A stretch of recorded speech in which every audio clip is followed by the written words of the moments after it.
The blistering New Mexico sun beat down mercilessly as Beatrice Keller staggered off the stagecoach, her legs cramping from the 3-day journey.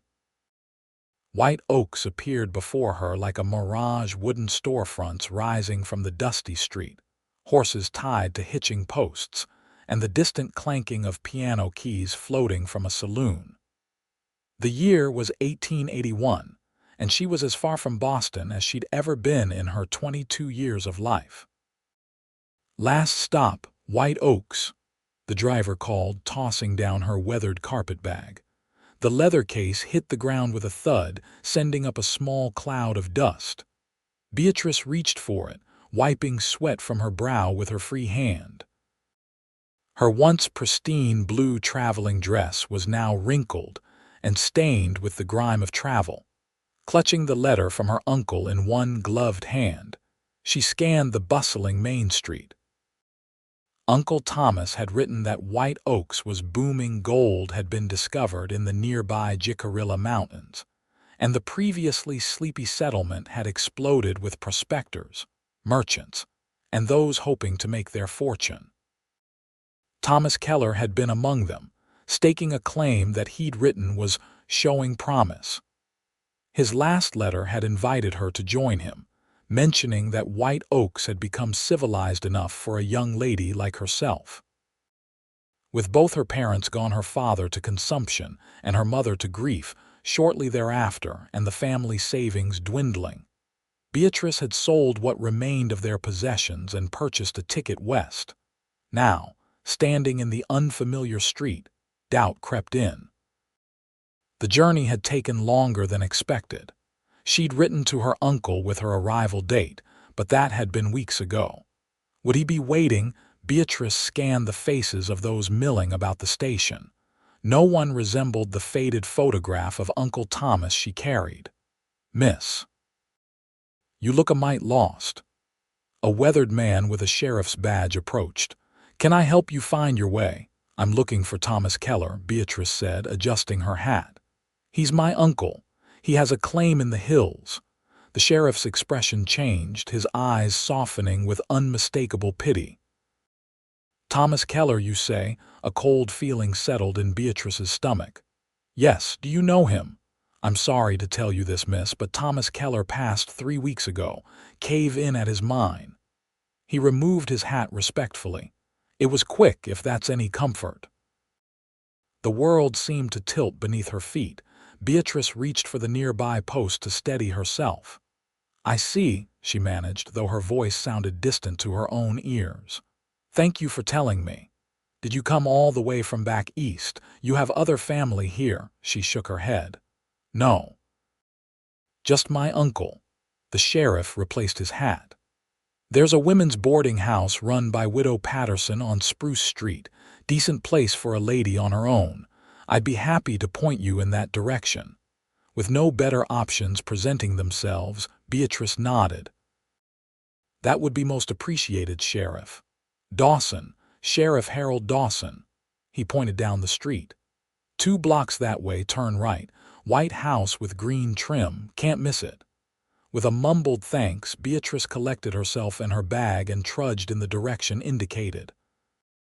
Each step felt heavier than the last as the reality of her situation settled upon her.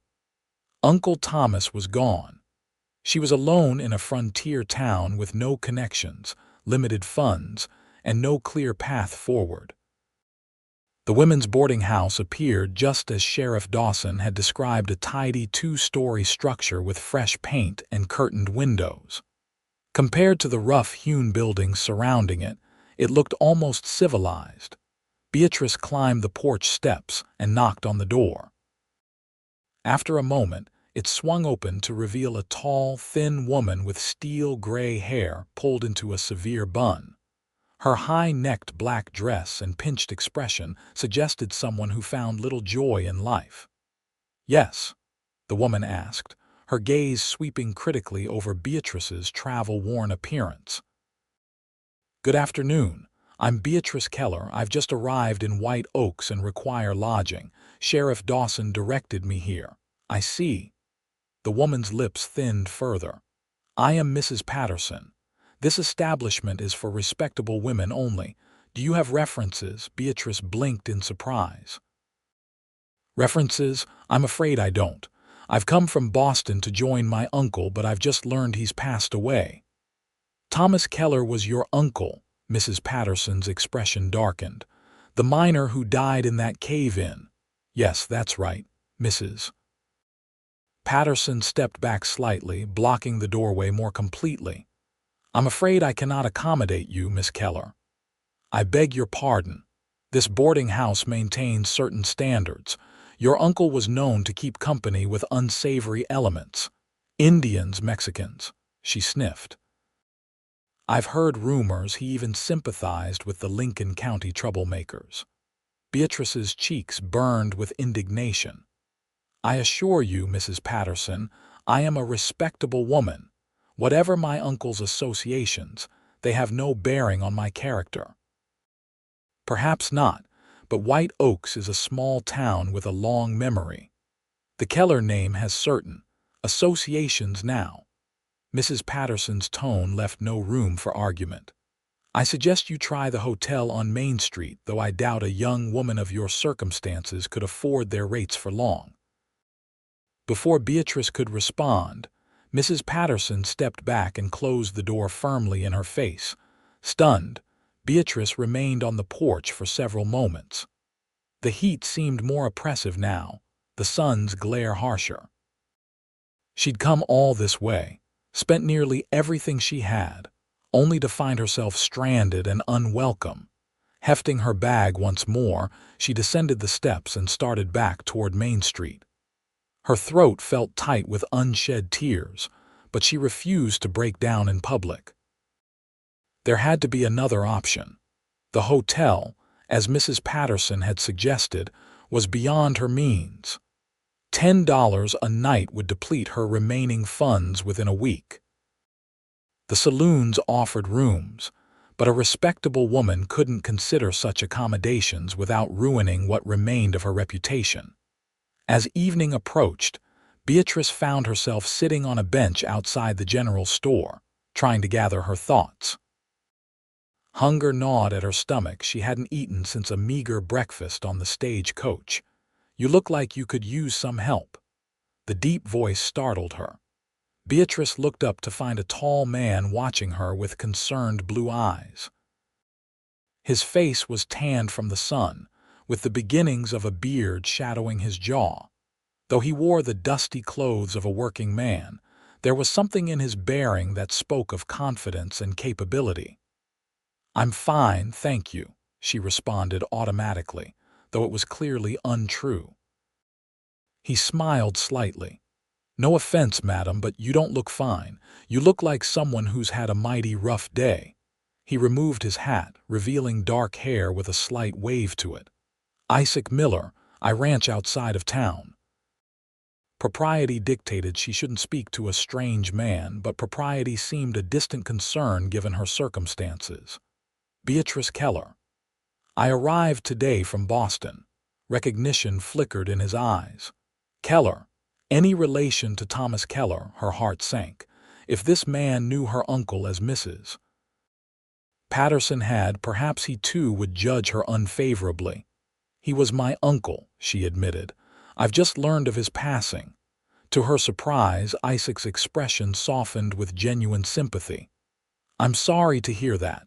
Tom was a good man. He helped me when I first came to the territory, showed me how to navigate the mining claims." Relief washed over Beatrice. "Thank you for saying so. It seems not everyone in town shared that opinion." "Let me guess, Widow Patterson refused to let you stay at her boarding house. How did you know?" Isaac chuckled, though there was little humor in it. "Because Martha Patterson is the most judgmental woman in 3 territories. She considers anyone who doesn't attend her particular church or share her particular politics to be beneath notice." She mentioned something about Lincoln County troublemakers. "Ah," Isaac nodded. "The Lincoln County War ended a few years back, but folks still take sides. Your Uncle Thomas believed Billy the Kid was treated unjustly." In Martha Patterson's book, that makes him, and by extension you, unfit for polite society. Beatrice sighed heavily. Well, her opinion has left me with nowhere to stay and limited funds to find alternatives. Isaac was quiet for a moment, seeming to consider something. Then he placed his hat back on his head, decision made. You can stay with my sister. Your sister, Beatrice repeated, uncertain. Rebecca lives with me at the ranch. We've got plenty of room and she'd welcome the company of another woman. It's about 5 miles out of town. Beatrice hesitated. Going to a stranger's home, miles from town, went against everything she'd been raised to believe was proper. Yet what choice did she have? That's very kind, Mr. Miller, but I couldn't impose. It's no imposition. Rebecca would have my hide if she knew I'd left Thomas Keller's niece stranded in town. His smile was warm and reached his eyes. I promise you'll be safe and comfortable until you sort out your next steps. Perhaps it was exhaustion or hunger or the genuine kindness in his expression, but Beatrice found herself nodding. Thank you, Mr. Miller. I accept your offer. Good. He reached for her bag. My wagon's just down the street. We can be home before dark. The wagon ride out of White Oaks gave Beatrice her first real look at the New Mexico territory. As they left the bustling settlement behind, the landscape opened up before them, rolling grasslands dotted with juniper trees, the distant mountains turning purple in the fading light. Isaac Miller proved to be a considerate companion, pointing out landmarks and offering a blanket when the evening air turned cool. As they traveled, he explained that he'd come west from Pennsylvania 5 years earlier, purchased land, and built up a modest cattle operation. His sister Rebecca had joined him 2 years ago after the death of her husband. Rebecca was a school teacher back east, Isaac explained. Been trying to convince her to start teaching the children around here, but she says she's enjoying her break from unruly pupils. The Miller Ranch appeared as they crested a small rise, a sturdy log house with smoke curling from the chimney, a large barn, corrals, and several outbuildings. Though not grand, everything about it spoke of care and hard work. A woman emerged from the house as the wagon approached, wiping her hands on her apron. She was younger than Beatrice had expected, perhaps 25, with the same dark hair as her brother tied back in a practical braid. You're late for supper, she called as Isaac pulled the wagon to a stop. Then she noticed Beatrice. And you've brought company. Isaac jumped down and offered his hand to help Beatrice descend. Rebecca, this is Miss Beatrice Keller. She's Thomas Keller's niece, just arrived from Boston. Miss Keller, my sister Rebecca Miller. Please call me Beatrice, she said, extending her hand. Rebecca's handshake was warm and firm. Welcome to our home, Beatrice. I'm so sorry about your uncle. He was well respected by those who knew him properly. She needs a place to stay, Isaac explained. Martha Patterson refused her a room at the boarding house. Rebecca's expression darkened momentarily. That woman, I swear she'd turn away the Virgin Mary herself if she heard a rumor she'd spoken to a tax collector. She linked her arm through Beatrice's. You'll stay with us, of course. I've been desperate for female company that doesn't involve listening to Martha Patterson's gossip at church socials. The simple kindness nearly undid Beatrice's composure. After the long journey, the devastating news about her uncle and the humiliation at the boarding house, Rebecca's warm welcome was almost too much to bear. Thank you, she managed, blinking back tears. Come inside, Rebecca said gently. You look exhausted. We'll get you fed and settled, and everything will look brighter in the morning. The Miller home was modest but comfortable, with handmade furniture, colorful woven rugs, and shelves lined with books, a surprising luxury on the frontier. The main room centered around a large stone fireplace, with a dining table set for two now hastily rearranged for three.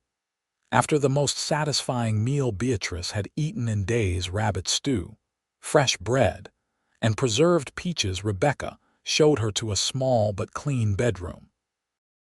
"It's not much," Rebecca apologized, "but the bed is comfortable." "It's perfect," Beatrice assured her. "I can't thank you and your brother enough for your kindness." Rebecca smiled. "That's the way of things out here, we help each other." She paused at the door. "Rest now. We can talk more tomorrow." Left alone, Beatrice sat on the edge of the bed, finally allowing the tears she'd been holding back. She cried for her uncle, for her parents, for the life she'd left behind, and for the uncertainty that lay ahead. When the tears finally subsided, she washed her face in the basin provided, changed into her nightgown, and fell into the deep sleep of the truly exhausted. Morning arrived with the crowing of a rooster and the smell of coffee. Beatrice dressed quickly in her second-best dress, the only other one she'd packed, and made her way to the kitchen, where Rebecca was frying bacon and eggs. "Good morning," Rebecca greeted her cheerfully. "I hope you slept well." "Better than I have in weeks," Beatrice admitted. "Thank you again for your hospitality." "It's our pleasure." "Isaac has already gone out to check the cattle, but he'll be back for breakfast."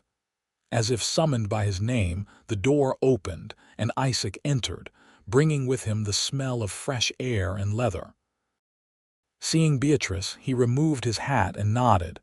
"Miss Keller, I trust you found everything comfortable." "Very much so, Mr. Miller." "Isaac, please." "Then you must call me Beatrice." A smile tugged at his lips. "Beatrice it is." Over breakfast, the conversation turned to Beatrice's situation. "I need to find work," she stated plainly. "I have some funds, but they won't last long." Rebecca and Isaac exchanged a glance. "What skills do you have?" Rebecca asked. Beatrice considered the question.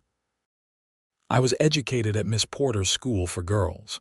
I can read and write, keep accounts, speak passable French, play the piano, and sew quite well." She paused. "I realize these may not be the most practical skills in White Oaks." "You'd be surprised," Rebecca said. "White Oaks is growing. There are families now, not just miners and cowboys, parents who want their children educated." "There's talk of building a proper school," Isaac added, "but for now, some families hire tutors." Hope flickered in Beatrice's chest. "You think I might find such a position?" "I believe so," Rebecca said. "In the meantime, you're welcome to stay with us." "That's very generous, but I couldn't impose indefinitely." Isaac set down his coffee cup. "It's not an imposition, and it's what your uncle would have wanted. Tom looked out for me when I was new here. Letting us look out for you seems a fitting way to honor him." Beatrice found herself studying Isaac more carefully. In the morning light, she noticed details she'd missed yesterday: the faint scar on his chin, the laugh lines around his blue eyes, the strength in his hands as he held his coffee cup. He was handsome in a rugged way, nothing like the refined gentleman she'd known in Boston, if you're certain. "We are," Rebecca declared, ending any further protest. "Now we should visit your uncle's claim. There may be possessions or documents you should have." 2 days later, Beatrice found herself riding beside Isaac in his wagon, headed toward the foothills where Thomas Keller had staked his mining claim. Rebecca had stayed behind, claiming household chores, but Beatrice suspected she was giving them time alone, a realization that brought a blush to her cheeks. In just 2 days, she'd grown comfortable with the Miller siblings. Isaac was different from any man she'd known, direct in speech, respectful without being falsely gallant, and possessing a quiet confidence that came from carving a life out of this harsh land. "Your uncle's claim is just ahead," Isaac said, interrupting her thoughts. "It's not much to look at, but Tom believed in it." The mine entrance was secured with wooden beams and marked with a sign declaring "Keller Mine, Keep Out." A small cabin stood nearby, weathered but solid. The sheriff secured everything after the accident, Isaac explained as he helped her down from the wagon. Said he'd hold the property until next of kin arrived. He handed her a key. This should open the cabin. The cabin was a single room with a bed, table, chair, and small stove. Dust covered everything, but otherwise it looked as though Thomas Keller might return at any moment. His jacket hung by the door, a book lay open on the table, and a half-written letter sat beside it. Beatrice picked up the letter. It was addressed to her. "My dear niece," it read, "I hope this finds you well and considering my invitation. The claim is showing promise at last. Found a vein yesterday that has me believing we might both be wealthy soon. I've begun building a better house, one suitable for a young lady such as yourself." Tears blurred her vision, and she couldn't read further. Isaac stepped outside, giving her privacy to grieve. When she'd composed herself, Beatrice began systematically going through her uncle's belongings. She found some clothes, personal items, a Bible, and a small box containing a pocket watch, a woman's cameo that must have belonged to her aunt, and a leather pouch. Opening the pouch, she gasped. Inside were several rough gold nuggets and a folded document, the deed to the mining claim. "Isaac," she called, stepping to the door. He turned from where he'd been examining the mine entrance. "Yes, I think I've found something important." Together they examined the deed and the nuggets. "These are high quality," Isaac said, weighing one nugget in his palm. "Your uncle wasn't exaggerating about the promise of his claim. Does this mean the mine is mine now?" "I believe so, as his next of kin." Isaac returned the nugget to the pouch. "But mining is dangerous work, especially alone." Beatrice looked at the sealed mine entrance, remembering that it had claimed her uncle's life. "I wouldn't know the first thing about mining anyway." "You could sell the claim," Isaac suggested. "There are always prospectors looking to buy established mines." "Is that what you think I should do?" He considered her question carefully. "It's not my place to say, but if you're asking my opinion, yes. Take what your uncle left you and build a new life, whether here or back east." His words made sense, yet Beatrice felt a strange reluctance. Selling the claim meant severing her last connection to Uncle Thomas. Moreover, it meant acknowledging that her time in White Oaks and with the Millers might be temporary. In the week that followed, Beatrice settled into life at the Miller Ranch. She helped Rebecca with household tasks and began accompanying her into town for supplies and social calls. Through Rebecca's introductions, she met several families who expressed interest in having their children tutored. Mrs. Henderson has 4 children and is desperate for someone to teach them basic arithmetic and reading, Rebecca reported after one such visit. And the Cooper twins need help with their college entrance examinations. By the end of the second week, Beatrice had secured agreements to tutor 5 families' children, 3 days a week, for a reasonable fee. It wasn't wealth, but it would provide enough for her immediate needs. Throughout this time, she grew increasingly aware of Isaac Miller. He was often absent, tending to ranch duties, but when present, his attention to her was unmistakable. He listened when she spoke, asked thoughtful questions about her life in Boston, and seemed genuinely interested in her opinions. One evening, as they sat on the porch watching the sunset paint the distant mountains in gold and purple, Isaac broached the subject of the mine. "Have you decided what to do about your uncle's claim?" Beatrice shook her head. "Not yet. Sheriff Dawson said there's no rush. He'll continue to keep an eye on the property." "I've been thinking," Isaac said slowly. "If you're planning to stay in White Oaks, it might be worth having someone assess the claim properly. Find out what it's really worth." "Do you know someone who could do that?" "I do. A friend in town, Benjamin Morris. He's an assayer, tests ore samples for miners. He could tell you if your uncle's vein is as promising as he believed." Beatrice considered the suggestion. That seems sensible. Would you arrange it? Of course. Isaac's gaze lingered on her face. Have you decided to stay in White Oaks then? The question carried weight beyond its simple words. Beatrice found herself studying Isaac's expression, searching for clues to his thoughts.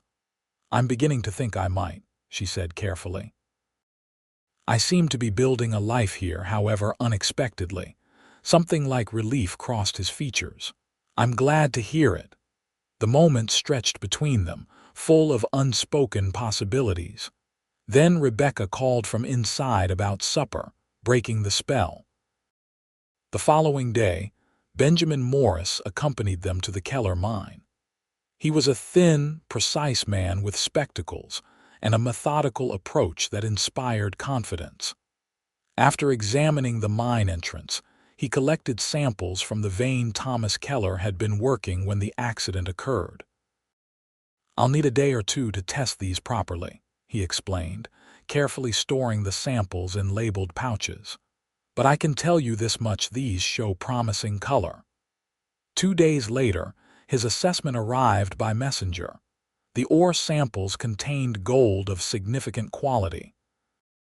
His professional opinion was that the claim could be worth several $1,000s if properly developed. The news transformed Beatrice's situation.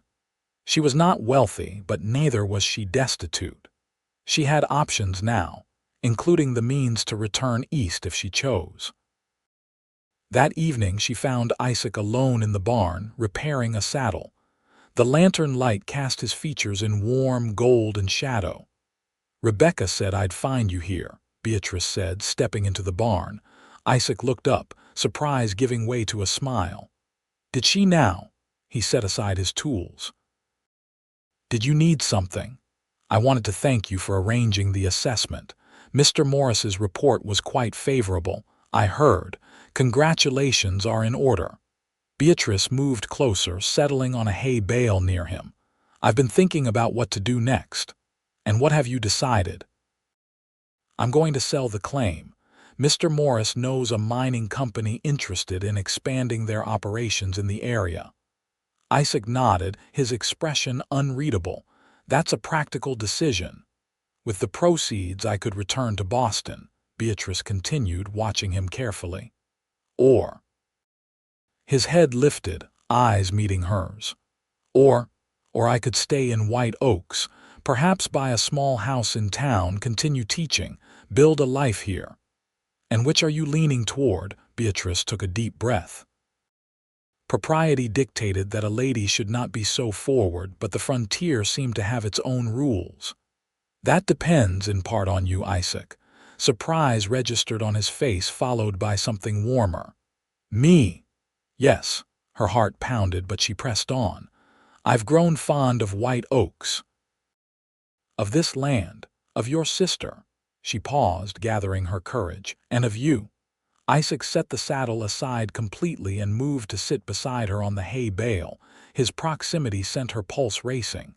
I've grown fond of you too, Beatrice. More than fond. His voice was low, sincere. When I found you outside that general store, I had no idea you'd come to mean so much to me in such a short time. Hope bloomed in her chest.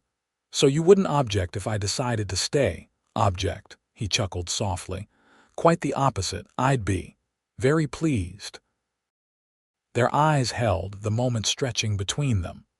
Slowly, giving her every opportunity to pull away, Isaac leaned forward.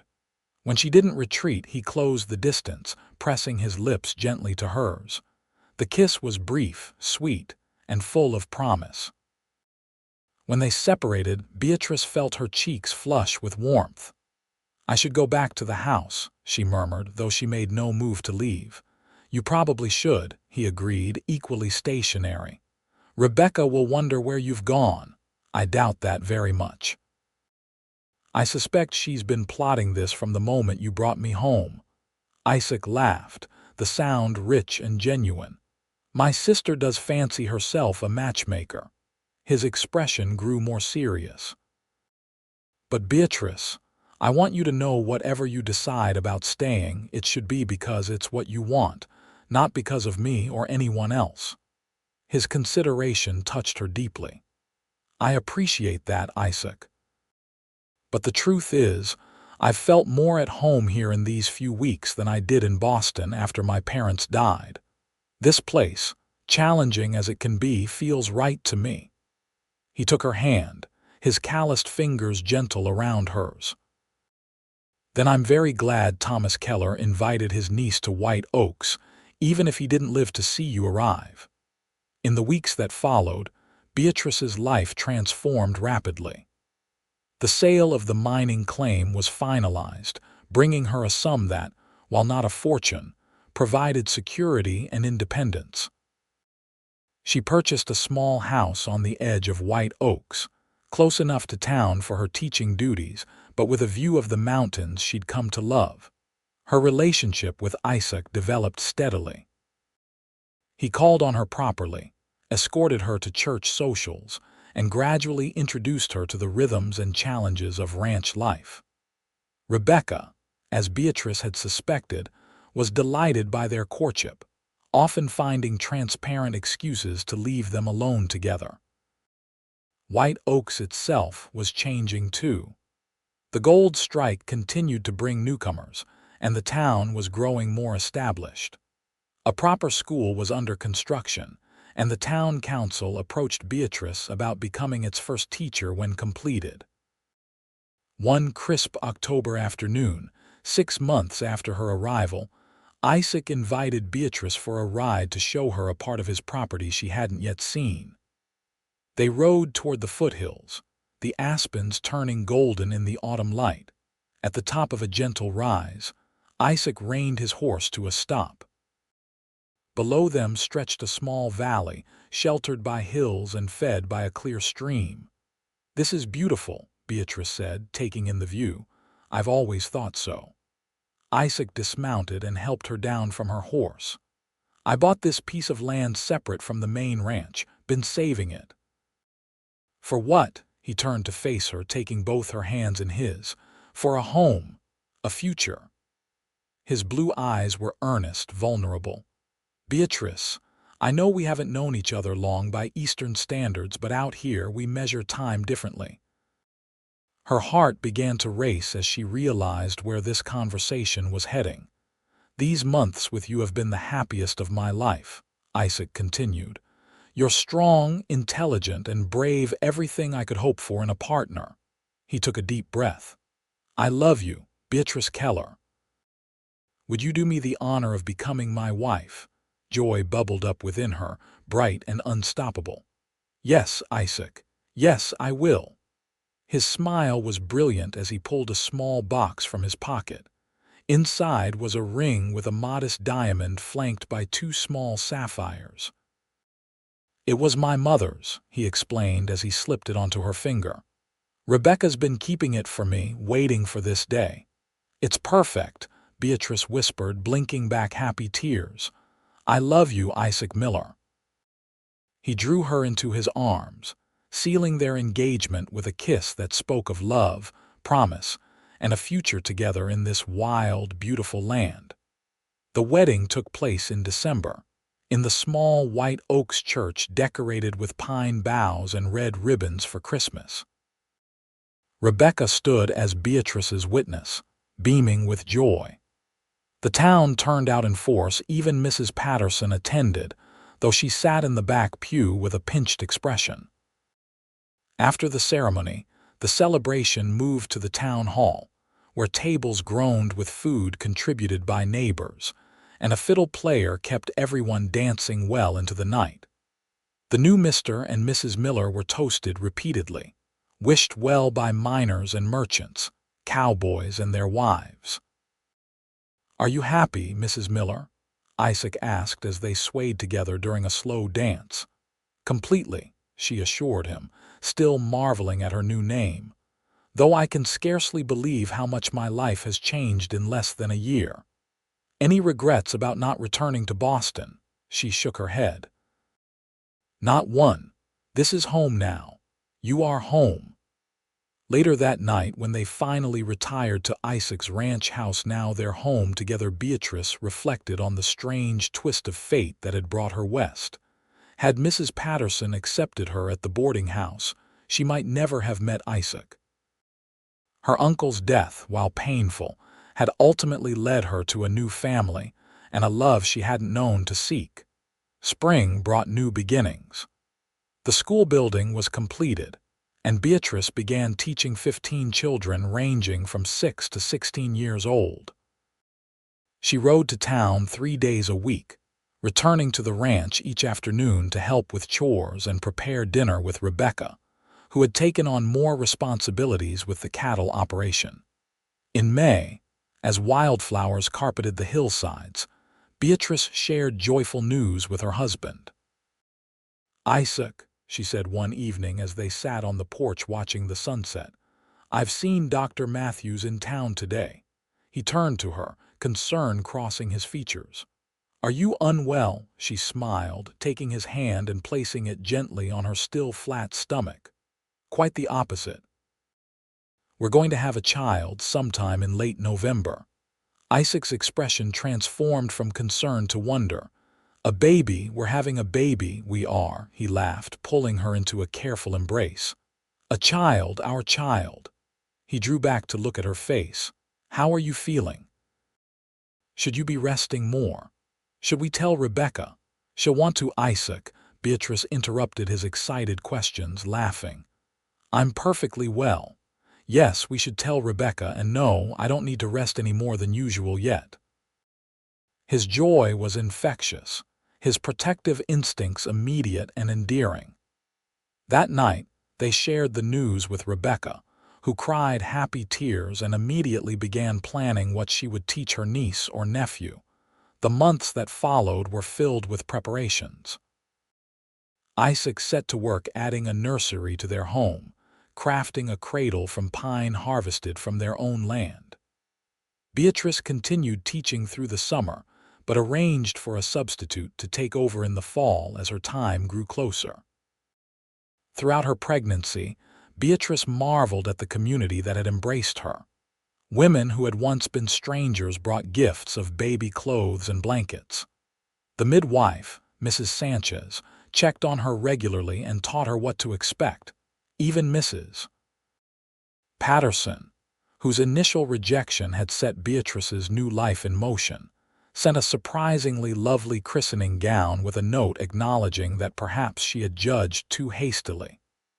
One snowy night in late November, Beatrice woke to the unmistakable pains of labor. Isaac, who had been sleeping lightly for weeks in anticipation, was instantly alert. "Is it time?" "I believe so," she confirmed, trying to remain calm despite the intensity of the contraction that had awakened her. He was out of bed in an instant, pulling on clothes. "I'll fetch Rebecca and ride for Mrs. Sanchez." Hours later, as dawn broke over the snow-covered landscape, their son was born, a healthy boy with a strong cry in his father's blue eyes. "James Thomas Miller," Beatrice said softly, cradling their son. They had agreed to name him after both their fathers, with Thomas also honoring her uncle whose indirect actions had brought them together. Isaac sat beside them on the bed, his finger caught in his son's tiny but surprisingly strong grip. "He's perfect," he whispered, voice rough with emotion. Rebecca, who had assisted the midwife throughout the long night, smiled from the doorway. "He's beautiful. I'll let you three have some time alone." As the door closed behind her, Beatrice leaned against Isaac's shoulder, their son nestled between them. "Thank you," she murmured. "For what?" "For finding me that day in town, for bringing me home with you, for loving me." He pressed a kiss to her temple. "I should be thanking you. You've made my life complete, Beatrice." As little James dozed in her arms, Beatrice reflected on the journey that had brought her to this moment of perfect contentment. The path had been unexpected, marked by loss and challenge, but also by love and discovery. What had begun as a desperate situation, being denied entry to the women's boarding house, had led to the greatest happiness she could imagine. The years that followed brought further joy and occasional sorrow. A daughter, Elizabeth Rebecca, joined their family 2 years after James, her arrival coinciding with Rebecca's marriage to Benjamin Morris, the assayer who had helped Beatrice assess her uncle's mine. The town of White Oaks continued to grow, then eventually began to decline as the gold veins played out. By then, the Miller Ranch had expanded, with Isaac's careful management turning it into one of the most successful operations in the territory. Beatrice's school evolved into a proper academy, earning a reputation that drew students from neighboring settlements. On the 10th anniversary of her arrival in White Oaks, Beatrice stood with Isaac on the porch of their home, much expanded now from the original cabin, but still centered around the stone fireplace where she'd found her first welcome in this land. "Any regrets?" Isaac asked, echoing a question he'd asked on their wedding night. Beatrice looked out at the land they'd shaped together, then up at the man who had become her partner in all things. "Not one," she answered truthfully. "This life may not be what I imagined when I boarded that stagecoach, but it's better than anything I could have dreamed." Isaac's arm tightened around her waist. "Do you ever wonder what might have happened if Martha Patterson had welcomed you into that boarding house?" "Sometimes." Beatrice smiled. "But then I remind myself that some doors must close for others to open. Being denied entry there led me to you, to our children, to this life." She turned in his embrace to face him fully. "And for that, I'm profoundly grateful." As the sun set over the New Mexico landscape, they both loved. Isaac and Beatrice Miller shared a kiss that held a decade of memories and promised many more to come. From inside the house came the sounds of their children's laughter, a reminder of the family they had built together in this once strange land that had become, irrevocably and wonderfully, home. Years continued to pass, marking their lives with the natural rhythms of the land and the milestones of their family. James grew into a thoughtful young man with his father's talent for ranching and his mother's love of books. Elizabeth, spirited and determined, showed an aptitude for both academics and riding that made her parents proud. The territory changed around them, becoming the state of New Mexico in 1912, bringing new laws and governance. The railroad expanded, making travel easier but also changing the character of frontier towns. White Oaks gradually declined as newer settlements grew, though the Miller Ranch remained prosperous through Isaac's foresight and adaptability. When James turned 18, he announced his intention to attend college in Denver to study modern agricultural methods. Though his departure left an empty space in their home, Beatrice and Isaac supported his ambition, recognizing in it the same courage that had once brought them both to the West. Elizabeth, at 16, took over many of her brother's duties on the ranch, working alongside her father with a natural affinity that sometimes brought tears to Isaac's eyes. "She reminds me of you," he told Beatrice one evening as they watched their daughter skillfully bring in a calf that had strayed. "Same determination, same unwillingness to accept limits others might try to impose." Beatrice smiled, leaning against his shoulder.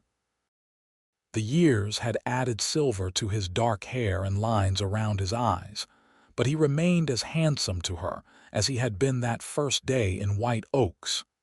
"She's a Miller through and through," she agreed. "Both of them are." When James returned from college, he brought with him new ideas for expanding the ranch operations, and a fiancée, the daughter of a Colorado banker, who viewed her future life in New Mexico with the same mix of trepidation and excitement that Beatrice had once felt. "I've told Clara all about how you came west, Mother," James said as they prepared for the wedding. "How you were denied entry to the boarding house and Father came to your rescue." That's not quite how I remember it, Isaac protested good-naturedly. I merely offered a practical solution to a temporary problem. And ended up with a wife in the bargain, Beatrice teased. Quite the fortunate turn of events. The most fortunate of my life, he replied, his voice softening as he took her hand. After James and Clara's wedding, they established their own home on the northern section of the ranch, bringing new energy and ideas to the family enterprise. Elizabeth, meanwhile, surprised everyone by announcing her intention to study medicine, inspired by the rural doctor who had served White Oaks throughout her childhood. "Are you sure, Beth?" Isaac asked, concerned about the challenges his daughter would face in a male-dominated profession. Elizabeth's chin lifted with the determination they all recognized. "I'm sure, Father.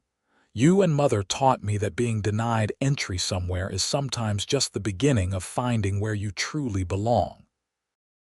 Beatrice and Isaac exchanged a glance, recognizing their own story reflected in their daughter's resolve. The Miller Ranch became a center of the community as the original town of White Oaks gradually faded. Holidays brought the extended family together, James and Clara with their growing brood of children, Elizabeth home from medical school with stories of city life, Rebecca and Benjamin Morris with their son and daughter. On their 30th wedding anniversary, Isaac surprised Beatrice with a grand tour back east to visit Boston, then west again by train, a far cry from the grueling stagecoach journey she'd endured decades earlier. Standing on the platform of White Oaks Small Station, now served by a spur line from the main railroad, Beatrice felt a surge of emotion. "Are you sure you want to go back to Boston?" Isaac asked, noticing her hesitation.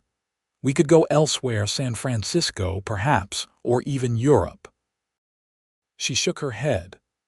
"No, I want to see it again, to remember where I came from so I can better appreciate where I've arrived." Boston had changed in the decades since she'd left, growing larger and more modern. Yet certain landmarks remained, including her parents' grave sites, which she visited with a heart full of memories.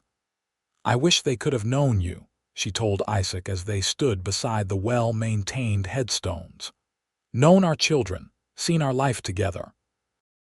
They would be proud of the woman you've become," he said, his arm steady around her shoulders. The journey back west felt like coming home in a way that Boston no longer did. As the train carried them across the continent, Beatrice watched the landscape transform from verdant woodlands to rolling prairies to the stark beauty of the desert, each mile bringing them closer to the life they had built together. The final leg of their journey brought them back to White Oaks, where James and Elizabeth waited with their families. As the train pulled into the station, Beatrice saw the welcome committee and felt her heart swell with gratitude for this life that had begun with rejection, but blossomed into such abundance. "Welcome home," Elizabeth called, her doctor's bag at her feet, having come directly from visiting a patient to meet her parents. James stood beside her, his eldest son now 8 and named Isaac after his grandfather, bouncing with excitement beside him. As they descended from the train, Beatrice turned to her husband. "Thank you for this journey and for the much longer one we've shared."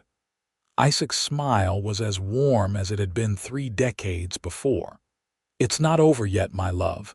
We have many miles still to travel together." That evening, surrounded by 3 generations of family at the ranch house that had grown and changed with them over the years, Beatrice silently thanked Martha Patterson, whose rejection had unwittingly guided her to this abundant life. She thanked her Uncle Thomas, whose invitation had brought her west despite his absence upon her arrival. And she thanked the man beside her, whose simple offer of shelter had led to a lifetime of love. As twilight settled over the New Mexico landscape, casting long shadows and painting the distant mountains in purple and gold. Beatrice Miller took her husband's hand and led him to the porch where they had shared so many moments throughout their years together. "Are you glad to be home?" Isaac asked, his voice still strong despite the years that had etched lines into his face. "More than I can say," Beatrice replied, leaning into the solid warmth of his embrace. "Seeing Boston again only confirmed what I've known for decades. My heart belongs here. With you, with our family, with this land." Inside the house, they could hear the cheerful chaos of grandchildren playing, James discussing ranch business with his son-in-law, Elizabeth sharing medical stories with Clara. The sounds of the family they had created together filled the spaces between the old logs of the house with life and love. "Do you remember that first evening?" Beatrice asked. "When you found me sitting on that bench in town, not knowing where to turn?" Isaac nodded, his arm tightening around her waist. "I remember thinking you looked like you didn't belong there, too fine, too Eastern. But there was something in your eyes, determination maybe, or courage." "I was terrified," she admitted with a soft laugh. "Everything I'd planned had fallen apart. My uncle dead, no place to stay, limited funds. And then there you were, offering a solution so simply, as if helping strangers was the most natural thing in the world." "It wasn't entirely selfless," Isaac confessed. "Even then, there was something about you that caught my attention. I told myself I was just being neighborly, but Rebecca saw through me immediately." This was a new admission, even after all their years together. "Did she?" "Oh yes. The moment I brought you home, she gave me a look that said she knew exactly what was happening. Later that night, she told me not to be a fool and let you slip away once you got settled." Beatrice laughed. "She never told me that. Rebecca has always been discreet, but she claims credit for our match at every family gathering. And rightfully so. I might never have considered staying if not for her welcome." Beatrice turned to face her husband fully, taking in the familiar, beloved features that had aged alongside her own. "We've been fortunate, haven't we, in so many ways?" "More than I ever dreamed possible," Isaac agreed. "When I came west, I hoped for land, maybe prosperity. I never imagined I'd find you, that we'd build this family, this legacy together." As the first stars appeared in the darkening sky, they stood in comfortable silence, bearing witness to another day ending in the land that had shaped them. Through hardships and joys, through births and deaths, through the changes that time inevitably brings, they had remained constants for each other, partners in the truest sense of the word. The story that had begun with a rejection, a chance meeting, and an offer of temporary shelter had become a tapestry of interconnected lives, choices, and love freely given and received. What once seemed like misfortune, being denied entry to the women's boarding house, had proven to be the first step on a path to belonging. "I love you, Isaac Miller," Beatrice said, the words as true now as they had been when first spoken decades ago. "And I love you, Beatrice Miller," he responded, bending to place a gentle kiss on her lips. "Today, tomorrow, and all the days we have left." Together, they turned to go inside, where their family waited, their legacy lived, and their story, one of unexpected beginnings and enduring love, continued to unfold in the hearts of all who knew them.